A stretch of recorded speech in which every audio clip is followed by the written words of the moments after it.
también vamos a encontrar hombros un poco patológicos. Entonces ahí voy a hablar de lo más frecuente y podemos tener lesiones osteoarticulares, patología de las bursas. No hablamos todavía de bursas, pero acá en la parte patológica vamos a hablar de bursas. Derrames articulares, fracturas. ¿Por qué fracturas? Constantemente estamos viendo planos óseos. Por supuesto que por ecografía vamos a poder ver una solución de continuidad en cualquiera de los puntos de que estamos estudiando. Húmero, parte medial, parte lateral, cúbito, radio. En la pronosupinación podemos ver la cabeza con la fractura parcial a nivel de la cabeza. A mí me tocó una vez ver una fractura de la cabeza del radio y estaban pensando en cualquier otra cosa y era una fractura de cabeza de radio que fue diagnosticada por ecografía. O sea que podemos ver fracturas. Lesiones tendinosas y musculares, claro que vamos a ver si estamos llenos de tendones y llenos de músculos a ese nivel. En la cara anterior, posterior, lateral. Lesiones ligamentarias, por supuesto. Porque antes se decía, los ligamentos no se ven. Claro que se ven. La parte externa, también la parte interna. Patologías nerviosas también. Nervio cubital. El nervio cubital vamos a ver un engrosamiento del nervio, una lesión nerviosa, una sección nerviosa podemos ver, una luxación del nervio. Vamos a ver. Entonces comencemos. Derrames articulares. El receso anterior, tenemos un receso anterior y un receso posterior. El posterior es el más afectado. Más afectado en el sentido de que hay muchas patologías reumatológicas, autoinmunes, que pueden crear lesiones no precisamente traumáticas, pero sí por causas de artritis séptica. También tenemos los traumatismos que también se pueden ver, más en los deportes que se usan mucha hiperextensión, o sea, lanzamientos, a veces en boxeo, artes marciales, podemos ver en levantamiento de pesas, síntomas difusos, puede haber una hipersensibilidad, la tumefacción también. Derrames articulares asociados a fracturas también.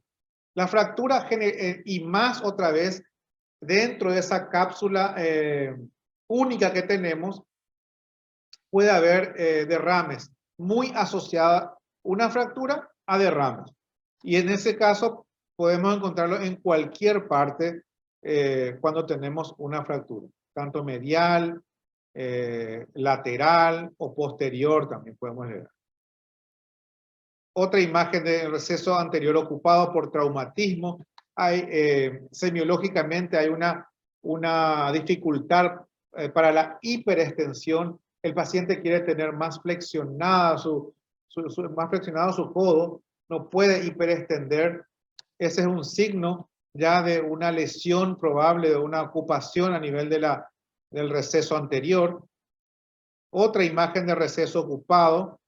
A veces el receso puede estar más diseminado y por eso tenemos que conocer bien lo que son las articulaciones y en qué articulación está dominando ese derrame, o hacia la parte interna, hacia la parte externa, si se va más a posterior. También la fractura, en este caso la cabeza del radio, vemos una solución de continuidad que, como les dije, en pronación vamos a ver más recto la cabeza. En supinación va a ser más convexa la cabeza y tenemos que hacer ese entrenamiento también a la hora de la exploración para poder identificar lesiones óseas y también ligamentarias, porque indirectamente el ligamento anular a nivel de la cabeza va a estar bastante bien visto cuando hay una fractura. Entonces, vamos a informar una fractura de cabeza y probablemente un engrosamiento del ligamento anular o una rotura del ligamento anular también. Hay dos bursas importantes en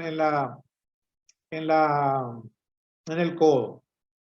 Tenemos una bursa radial bicipital y del olecrano. La anterior es la bursa bicipital situada entre el tendón distal del bíceps y la parte anterior de la tuberosidad radial. La tuberosidad del radio es donde se va a insertar justamente el tendón del bíceps. Y es un poco difícil llegar a ver bien la cabeza del radio, de la inserción. Tenemos que angular bastante.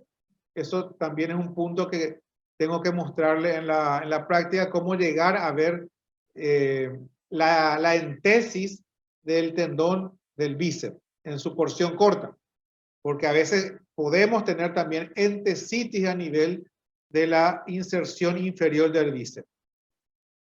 Y esta bursa reduce la fricción en pronación. Cuando hacemos esto, actúa la bursa porque entra mucho en relación con lo que es la llegada del tendón al hueso radio. Y en algunas situaciones de hiperflexión, de fricción, mejor dicho, se hace presente la ocupación de la bursa bicipital. Y una de las estructuras que nos va a ayudar a identificar es el tendón porción corta del bíceps, y que vamos a encontrar una estructura ocupada, ovalada, anecoica, homogénea, sin señal. A veces puede haber un tabique cuando es algo muy crónico ya, pero generalmente está asociada a traumatismos. Y luego la bursa que más frecuente vamos a ver, seguro que algunos en todo este recorrido de la medicina pudieron ver o familiares o amigos o propios pacientes en la parte más posterior del codo, que es subcutánea, de mayor volumen y más frecuente. Causas metabólicas, traumáticas, artríticas y otras, sí. Muy frecuente las metabólicas por una hiperuricemia puede llegar a formar una ocupación o una bursitis olecraniana, traumática también, y la artrítica en artritis reumatoidea, lupus, que podemos tener también presencia de la bursa olecraniana. Como es una bursa subcutánea, cuando la vemos y queremos estudiarla, apenas tenemos que hacer fuerza, porque hacemos una fuerza desmedida y ya prácticamente va a desaparecer, porque es muy lábil, es muy compresible. Al comprimir se disipa totalmente el contenido. Entonces, tratar de ser muy cuidadosos cuando vemos esta imagen, porque es subcutánea. Vamos a ver el olecrano también como una señal de que estamos en ese lugar. Vamos a ver el tríceps como señal que estamos viendo la bursa olecraniana. Esta bursa puede estar ocupada por un líquido anecoico, homogéneo, heterogéneo a veces. A veces hay muy asociada a hipertrofia sinovial cuando son de causas por artritis. Tener en cuenta eso. Y también es muy frecuente ver la hipertrofia sinovial justamente. Acá vemos algunas hipertrofias. Y la señal Doppler también se da, y más cuando es un proceso agudo. Eso con respecto a la bursa. También, como todas bursas, no perder el tiempo en cuantificar la cantidad de líquido que tengo. Más bien, los datos valederos son los de las características de esa bursa. Entonces, eso es lo que más tenemos que informar. ¿Cómo está conformada el contenido? ¿Cómo es? Si es anecoico, homogéneo, heterogéneo. Si tiene sus paredes bien engrosadas, porque a veces las paredes están bien engrosadas y ya denota un proceso ya un poco más crónico. Inclusive calcificaciones podemos encontrar ya cuando hay una cronicidad ya de esta bursitis. Cara anterior, lesiones tendinosas, sí podemos ver. Podemos ver tendinosis degenerativas, elongación del tendón, roturas de grosor parcial, roturas de grosor completo. Tendinosis del bíceps se produce por gestos repetitivos de pronosupinación, es un tendón engrosado. Entonces, valiéndonos de nuestra arteria braquial, la ubicamos en un corte transversal al comienzo, y el entrenamiento es, ubicamos la arteria en transversal y la estructura tendinosa que vemos lateralmente es el tendón porción corta del bíceps. Y ahí nos posicionamos en longitudinal y vamos a buscar al tendón. En teoría, o sea, en el caso de normalidad, mejor dicho, vamos a ver ese tendón típico, fibrilar, ecogénico, con fibras paralelas, no engrosado. Pero en el caso de una tendinosis, ya vamos a ver un tendón sucio, que puede estar engrosado en toda su extensión, focalizado, puede haber calcificaciones, fibrosis, roturas micro roturas, roturas parciales, roturas totales, ya varía todo lo que podemos. Así como todo tendón estamos estudiando, así como estudiamos en el hombro, por ejemplo, todo lo que podemos ver, acá también puede sufrir esas patologías. Puede tener una rotura parcial, una rotura total, y ahí entra mucho a hablar del antecedente del paciente. Si es algo agudo, crónico, si es traumático, no traumático, ahí ya tenemos que empezar a hablar. Acá vemos nuevamente el tendón sucio, en longitudinal, y vemos lo que es la arteria que nos va a dar, nos sirve como una ventana para poder identificar lo que es el tendón. Nos de mucha ayuda, desde mucha ayuda es la arteria braquial a este nivel. En este caso vemos la arteria, el tendón, y vemos una zona muy hipoecoica ya próxima al radio. Esto sería una tendinosis localizada ya del tendón porción corta del bíceps. A veces podemos ver calcificaciones y son muy frecuentes ya cuando está bien próxima a la inserción. Entonces, con esa angulación que yo les digo, podemos llegar hasta lo que es la inserción distal del bíceps. Y aquí está la supinación forzada, es lo que nos va haciendo la angulación del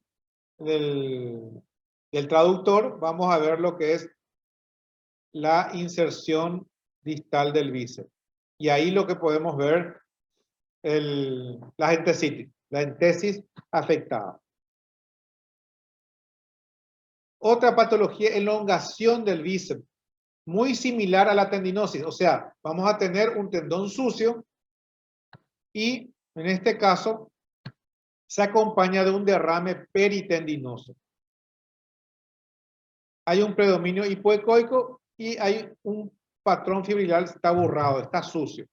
Vemos como unas tiritas muy pequeñitas, como si fuera una tenosinovitis. Pero no es una tenosinovitis, es un líquido sufriente alrededor del tendón. Y eso sería la elongación del bíceps. Aparte de ver un tendón sucio, hay unas pequeñas láminas de líquido alrededor. Eso es la elongación. Roturas en la porción distal se produce de forma traumática, actividades laborales, lanzamiento de pesas, lanzadores, más común roturas completas que los desgarros parciales. Se produce por movimientos de flexión forzada, cuando hay una fuerza muy puntual y más en la flexión, se puede tener una rotura que puede ser parcial como puede ser total. Son comunes y requieren tratamiento quirúrgico. Entonces aquí vemos dolor agudo con sonido y se acompaña de una quimosis rápidamente en la región anterocubital y no se puede realizar la flexión y supinación. Justamente los movimientos de pronosupinación van a estar muy limitados o prácticamente nulos, y el de la flexión también. Y el antecedente es el chasquido que inclusive pueden escuchar los pacientes. Se aprecia imagen anecoica que interrumpe uno de los cabos adelgazados del tendón. Entonces, vemos un tendón bastante bien puesto en la parte superior, pero en la parte inferior vamos a ver como si fuera que está deshilachado. Esa es la imagen que vemos, algo bien puesto y de repente está deshilachado en el extremo más distal. Eso sería una rotura parcial. Y tenemos que llegar en ese caso hasta la tuberosidad del radio, donde nos va a dar esa idea de lo deshilachado del tendón. Valernos también por la arteria braquial, usando el Doppler correctamente, inclusive nos va a dar una ventana perfecta para poder ver la zona adelgazada del tendón. Y luego tenemos una rotura de grosor completo. Se produce una desinserción. Totalmente desaparece esa inserción radial. Hay un borramiento del extremo distal y hay una imagen anecoica predominante, que sería la formación de un hematoma. Hay que tener en cuenta que en ciertas partes del cuerpo humano se producen este tipo de signos del borramiento total, y va y ocupa un hematoma. En el caso de la rotura total de la porción larga del bíceps, por ejemplo, cuando se forma un hematoma. Se forma un hematoma también con la rotura total del tríceps, rotura total del bíceps en su porción distal, rotura total del cuádriceps, rotura total del rotuliano, rotura total del Aquiles. O sea, hay puntos, tendones grandes, que cuando se rompe totalmente hay una formación de hematoma. Indirectamente es un signo ya de una rotura total cuando hay un hematoma formado. Entonces vemos, también nos valemos de ese hematoma, que nos va a servir para identificar los cabos. Entonces ahí podemos ver el cabo retraído, podemos ver el cabo sobrante de la inserción a nivel óseo. Entonces, indirectamente, ese hematoma también nos sirve para poder identificar los cabos de la retracción y los cabos, el cabo de la inserción distal. ¿Tu nombre? A veces vamos a encontrar que la lesión no está en el tendón, no está en la entesis, pero está en el vientre del bíceps, o sea, más o menos cerca de la unión miotendinosa, o inclusive ya fuera de la unión miotendinosa, y ahí vamos a ver una rotura. Por eso el entrenamiento de ir, cuando vemos un tendón, de la inserción, cuerpo del tendón, unión miotendinosa, inclusive un poquito más no podemos ir, hasta el cuerpo muscular. En este caso hay lesiones musculares del bíceps y de la unión miotendinosa. Acá hay un video también de lo que es un bíceps braquial roto. Es muy evidente, en este caso en el cuerpo muscular. Y acá vemos que está muy pegada a la unión miotendinosa, tanto en corte longitudinal como en corte transversal.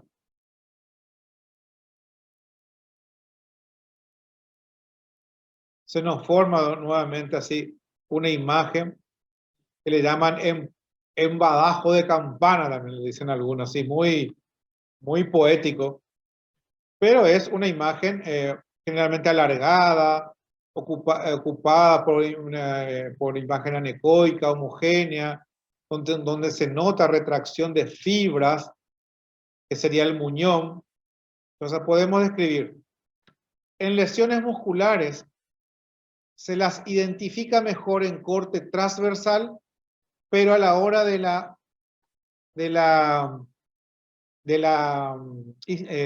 conclusión, de la descripción, mejor en cortes longitudinales. Entonces, en ese sentido, si vemos, vamos a identificar rápidamente en corte transversal el defecto, pero en corte longitudinal es lo que más nos va a dar el pronóstico y de esa rotura. Según la longitud, cuánto va a llevar y qué tipo de tratamiento se le va a dar. Entonces, no olvidarnos de los dos cortes podemos hacer constar en el informe, pero la longitud en el corte longitudinal de una lesión muscular es la que no debemos de olvidar, que es la que más va a ayudar para el tratamiento. Roturas también del miotendinosas, importante también las lesiones musculares. En la cara posterior también podemos tener tendinosis del tríceps. Como todo tendón puede tener calcificaciones, fibrosis, en este caso hay calcificaciones próximas a la inserción. Otra imagen de tendinosis con calcificaciones, en corte longitudinal, en corte transversal. A veces podemos tener señal Doppler positiva cuando hay unas neoformaciones ya por alguna rotura del tendón y está formando neoformaciones, también podemos tener. En el tríceps también podemos tener lesiones musculares. También hacer la exploración a todo lo largo en cortes longitudinales y transversales para identificar los defectos. Rotura del tríceps, en este caso total, donde va a formar un hematoma. Roturas parciales, hay una contracción severa, generalmente por fracturas, flexión forzada en el tríceps se ve contraído, dolor a lo largo de la cara posterior, depresión palpable en la zona próxima al olecranon, un desgarro parcial. Vemos aquí un desgarro parcial del tríceps, donde hay inclusive al tocar se va a notar una pequeña así fosita. Entonces, ese es el lugar del defecto que va a tener, un defecto parcial. Y después tenemos la rotura completa. La rotura completa también va a formar su hematoma característico y vamos a tener que buscar los cabos. El cabo próximo a la inserción y el cabo que va hacia la unión miotendinosa. Entonces, siempre tener en cuenta eso en una rotura total. Voy a ver un hematoma. O sea, de hecho va a tener un antecedente traumático generalmente. El hematoma, vamos a palpar una fosa, como un hoyo, vamos a tocar, que puede ser en forma parcial o en forma total también la presencia de ese defecto. Y en el caso de una rotura total, lo más probable es que veamos un hematoma bastante característico a ese nivel. Luego tenemos la cara lateral también. Estábamos hablando mucho. Esta es una patología que vamos a ver bastante en el consultorio, la epicondilitis. Proceso degenerativo de la inserción de los tendones extensores radiales, también denominado codo del tenista. Bueno, se la conoció como codo del tenista, como patología de los tenistas, pero actualmente hay muchas profesiones que denotan justamente la presencia de esta patología. Una de ellas son los informáticos que están trabajando en muy mala forma, de repente con una mesa muy alta o muy baja, que va a crear un grado de movimientos repetitivos y mal hechos y que puede llevar a una tendinosis. Se produce por una sobrecarga excéntrica en el grupo muscular de los extensores. Tendón con o sin entesitis, eso es lo que estábamos hablando. Siempre buscar desde la entesis hasta la unión miotendinosa. Puede tener o no engrosamiento, sí, pero lo más importante son los cambios estructurales. se vuelve heterogéneo, se vuelve sucio. ¿Y puede presentar calcificaciones? Sí puede presentar. Un esquema justamente de una tendinosis y a veces un esquema de una rotura. Entonces en la rotura vamos a encontrar un defecto hipoecoico, a veces anecoico, y en la tendinosis un tendón sucio, heterogéneo. Acá vemos lo que es la cara lateral, la llegada de lo que es el tendón extensor al epicóndilo, y en este caso una zona bastante bien delimitada donde encontramos un área muy heterogénea y un poco engrosada. Entonces, eso sería una epicondilitis. A veces hay engrosamientos bien marcados, con algunas calcificaciones próximas a la inserción. Esto sería una comparación de la parte más hipoecoica en la parte lateral y en la parte medial, en este caso, los flexores totalmente cogénicos, que llega perfecta hasta lo que es la epitróclea.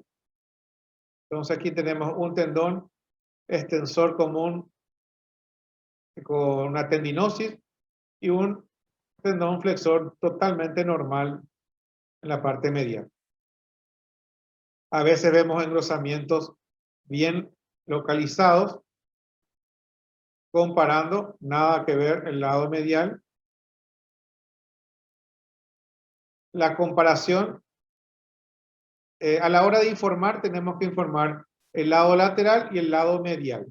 Pero a la hora de la comparación, tenemos que hacer directamente con el lado contralateral para ver y resaltar la patología de un lado. Calcificaciones, también podemos ver calcificaciones próximas a la inserción. Es bueno también medir la calcificación porque hay tratamientos alternativos como las ondas de choque, los lavados cálcicos que pueden ayudar bastante a reducir la cantidad de moléculas de calcio. Entonces se informa también qué tan extenso es, qué tan extensa es esa calcificación.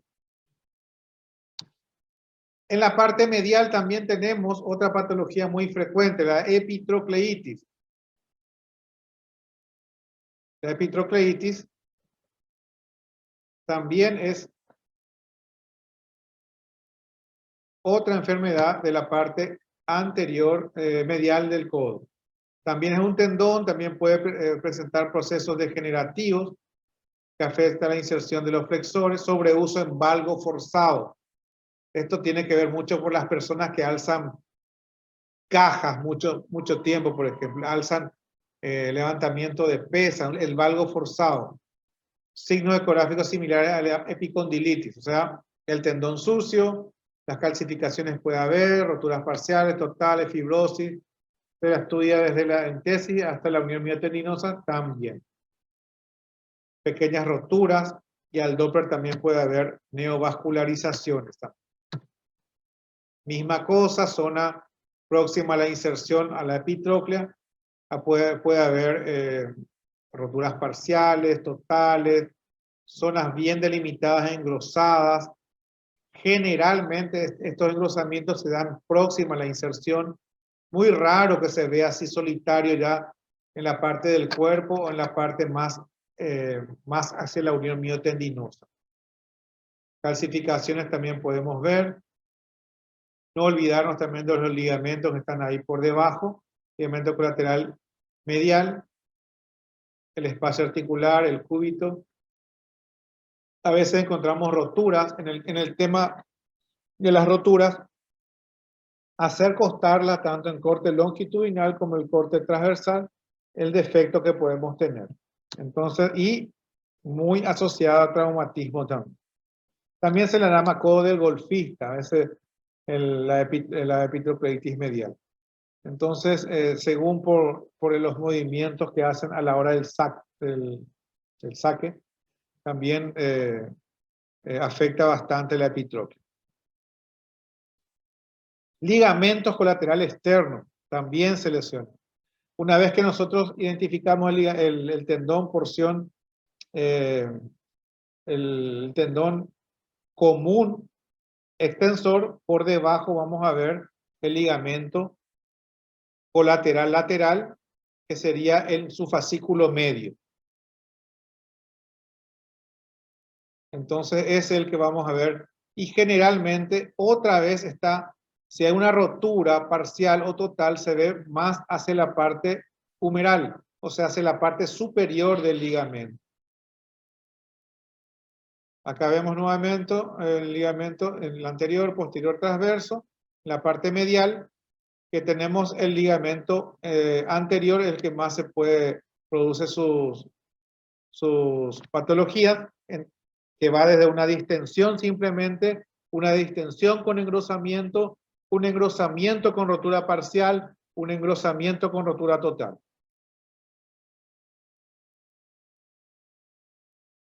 Acá vemos el ligamento colateral medial con una distensión localizada más hacia la parte proximal. Roturas parciales también podemos ver. Y las roturas totales cuando el patrón anatómico normal se pierde totalmente y vemos prácticamente una zona totalmente edematosa y con un ligamento totalmente retraído. Y otra patología que vamos a ver es el atrapamiento del nervio cubital. El segundo más frecuente después del síndrome del túnel carpiano.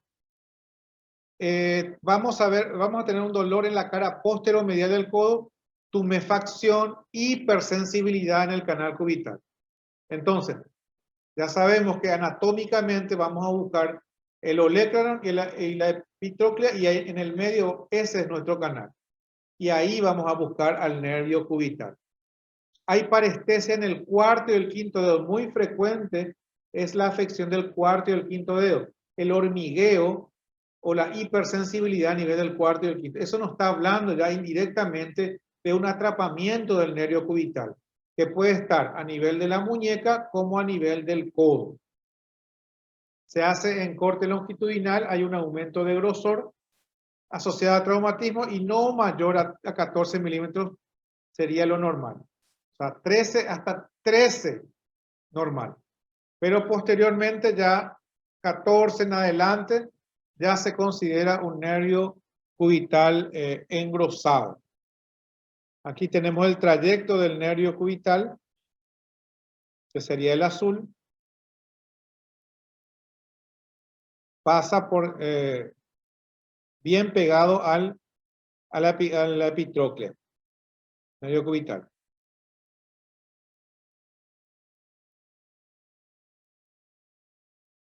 Aquí vemos en el corte longitudinal podemos llegar a ver el nervio cubital normal y a nivel del canal totalmente engrosado. Es muy fácil ver este nervio. Vamos a insistir también en la práctica, identificar correctamente el nervio mediano en el nervio cubital, en el canal cubital. Acá tenemos, por ejemplo, el diámetro. Vamos a medir el diámetro en el corte transversal y llega a 16 en el lado de la lesión y en el lado normal 12. Entonces, vemos en la comparación que hay un engrosamiento del nervio cubital a nivel del canal cubital. Entonces, probablemente haya, o sea, eso se describe ya como un engrosamiento del nervio cubital a nivel del canal. También hay otra patología que vamos a ver, el desplazamiento anormal del nervio desde el túnel sobre la epitróclea durante la flexión debido a la ausencia del retináculo cubital, o sea, ese ligamento de Osborne se distiende, está muy distendido, a veces roto parcial, a veces roto total. Provoca dolor, parestesia del cuarto y el quinto dedo y un clic debajo del traductor sobre el canal. Se ve el desplazamiento del nervio. Entonces, también en forma dinámica, esto se tiene que pedir la flexión y la extensión, y mientras tanto, nuestro traductor está posicionado a nivel del canal y se ve prácticamente la salida del nervio del canal, se desplaza totalmente porque produce una luxación del nervio. Y eso se produce, es más visto en la extensión. Esa es una forma dinámica, vamos a estudiar esa parte. Estas son las más frecuentes, después ahí tenemos otras, pero con esta suficiente para defendernos en primera instancia en lo que es ecografía de codo. ¿Alguna pregunta? Profesor, Sí, hola. hola. Se supone que mañana estaría esto los materiales, ¿verdad? Estarían dispuestos ya, ¿verdad? Porque hasta ahora no tenemos. O ya por lo menos no tengo. ¿Usted no tiene el libro? Sí, tengo. ¿El Pero libro? en las clases y eso así. Ah, o sea, esta misma clase. Esta grabación. Ah, sí, por supuesto, mañana va a estar. Por supuesto. Esta noche mismo yo le paso ya al informático y él se encarga, creo que en las primeras horas de la mañana ya lo alza.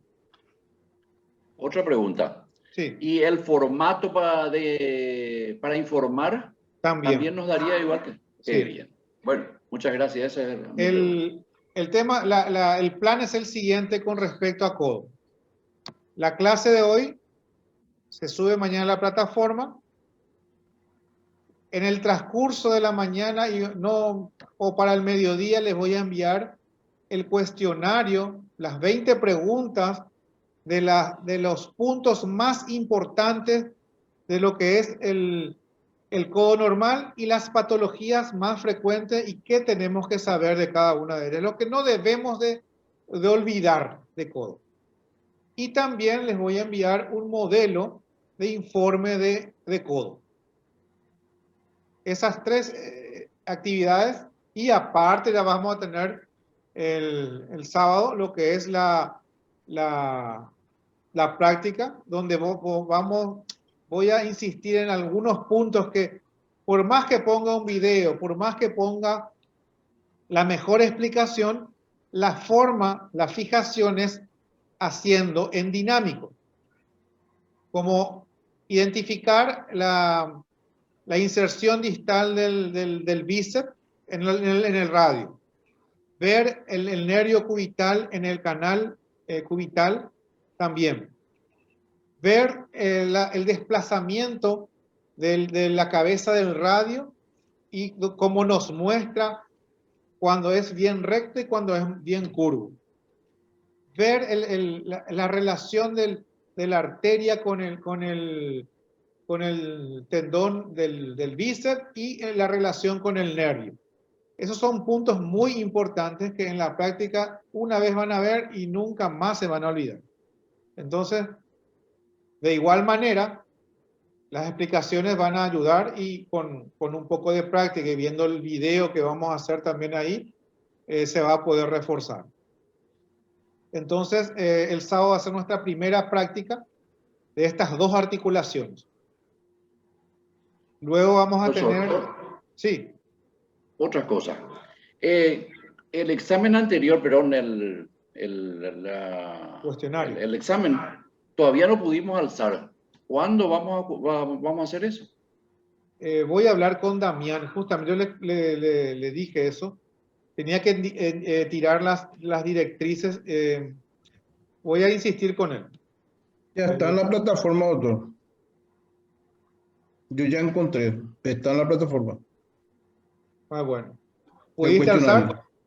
Sí. Bueno, porque yo voy a juntar esos dos cuestionarios y voy a hacer una corrección para poder sacar justamente los puntos para cada uno y ver justamente el progreso de cada uno. Otra cosa, siempre nos vamos a guiar por el material de Jiménez Díaz y con el atlas que le envié también es muy didáctico para poder identificar las estructuras. También con el tema de las clases van a poder identificar los puntos que quiero resaltar en cada cara, en cada articulación también.